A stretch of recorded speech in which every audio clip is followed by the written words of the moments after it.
വിചിത്രമായ മറ്റൊരു സെൻസറിങ്ങുമായി വീണ്ടും രംഗത്ത് വന്നിരിക്കുകയാണ് സെൻസർ ബോർഡ്. ഇന്ദ്രൻസ്, മീനാക്ഷി എന്നിവർ കേന്ദ്ര കഥാപാത്രങ്ങളായി എത്തുന്ന പ്രൈവറ്റ് എന്ന സിനിമയ്ക്ക് മേലെയാണ് ഇപ്പോൾ സെൻസർ ബോർഡ് അവരുടെ കത്രിക വെച്ചിരിക്കുന്നത്. ഈ സിനിമയിലുള്ള രാമരാജ്യം, പൗരത്വ ബിൽ എന്നീ വാക്കുകൾ നീക്കണമെന്നാണ് ആവശ്യം. എന്നാൽ ഇത് ആവിഷ്കാര സ്വാതന്ത്ര്യത്തിന് മേലുള്ള ലംഘനമാണെന്നും അനുവദിക്കാൻ ആകില്ലെന്നും ചൂണ്ടിക്കാണിക്കുകയാണ് സംവിധായകൻ ദീപക് ഡിയോൺ. ഷൈൻ നിഗം നായകനായ ഹാൽ എന്ന സിനിമയ്ക്ക് സെൻസർ ബോർഡ് കത്രിക വെച്ചിട്ട് ദിവസങ്ങൾ മാത്രമേ ആയിട്ടുള്ളൂ. അതിന് പിന്നാലെയാണ് ഇപ്പോൾ പ്രൈവറ്റ് എന്ന സിനിമയിലും ഇവർ കൈവച്ചിരിക്കുന്നത്. നവാഗതനായ ദീപക് ഡിയോൺ സംവിധാനം ചെയ്ത ഈ സിനിമ ഇടതുപക്ഷ തീവ്രവാദം പ്രചരിപ്പിക്കുന്നു എന്ന ആരോപണം ഉയർത്തിക്കാട്ടിയാണ് സെൻസർ ബോർഡ് കട്ടുകൾ നിർദ്ദേശിച്ചത്.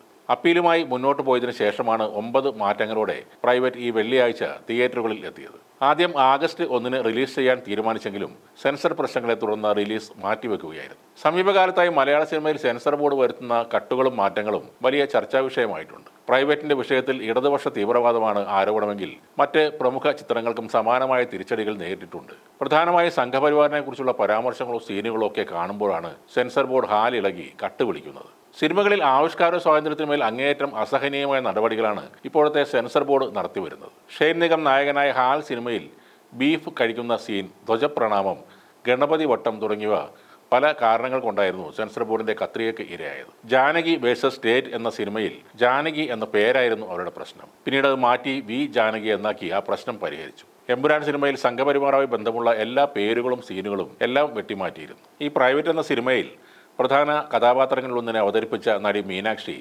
നേരത്തെ ഒരു പരാതി പറഞ്ഞിരുന്നു. ഇതിൻ്റെ അണിയറക്കാർ ഈ സിനിമയ്ക്ക് ആവശ്യമായ പ്രൊമോഷൻ നൽകിയില്ലെന്ന പരാതിയാണ് നടി മീനാക്ഷി പറഞ്ഞത്. ചിത്രത്തിൽ ഇന്ദ്രൻസിനും അന്നു ആന്റണിക്കുമൊപ്പം പ്രധാന കഥാപാത്രത്തെയാണ് മീനാക്ഷി അവതരിപ്പിച്ചിരിക്കുന്നത്. എന്നാൽ റിലീസിന് മുന്നോടിയായി യാതൊരുവിധ പ്രൊമോഷണൽ പരിപാടികളും നിർമ്മാതാക്കൾ നടത്തിയിട്ടില്ല എന്നായിരുന്നു മീനാക്ഷിയുടെ പരാതി. സോഷ്യൽ മീഡിയയിലൂടെയാണ് മീനാക്ഷിയുടെ പ്രതികരണം ഉണ്ടായത്. സിനിമ എന്താണെന്നും എങ്ങനെ എടുക്കണമെന്നും അറിയാം.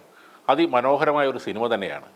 പക്ഷേ എടുത്തവർക്ക് സംഗതി എങ്ങനെ പ്രൊമോട്ട് ചെയ്യണമെന്നറിയില്ല എന്നാണ് ചിത്രത്തിൻ്റെ പോസ്റ്ററിനൊപ്പം മീനാക്ഷി ഫേസ്ബുക്കിൽ എഴുതിയത്.